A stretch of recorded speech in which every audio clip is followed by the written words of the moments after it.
राज्य माल्या नगर की रानी अवंतिका अपनी प्रजा की प्रिय थीं, लेकिन महल के भीतर साजिशों का जाल बुना जा रहा था।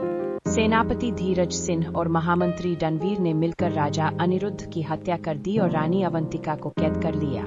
उनका अगला लक्ष्य था रानी के बच्चे युवराज वीर और राजकुमारी देविका, लेकिन वफादार सैनिक अश्वत्थामा ने बच्चों को बचाकर जंगल में भेज दिया।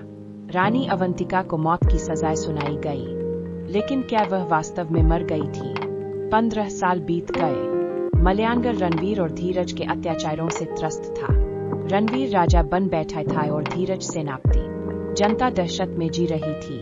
तभी जंगलों से एक रहस्यमयी काली देवी के प्रकट होने की अफवाहें फैलने लगीं, जो जालिमों को मौत के घाट उतार रही थी।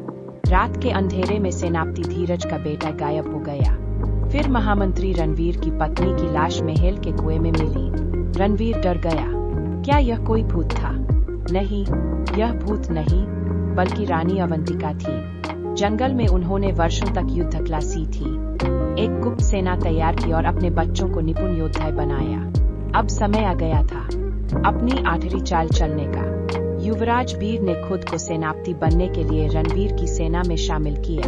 राजकुमारी देविका ने महल में घुसकर रणवीर के विश्वासपात्रों को एक-एक करके मारना शुरू कर दिया।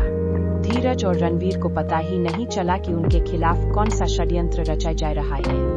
वीर ने धीरज को युद्ध में हराया और रणवीर को घेर लिया गया। अवंतिका ने रणवीर के सामने खुद को प्रकट किया। उसने रणवीर को उसके किए के परिणाम भुगतने को कहा।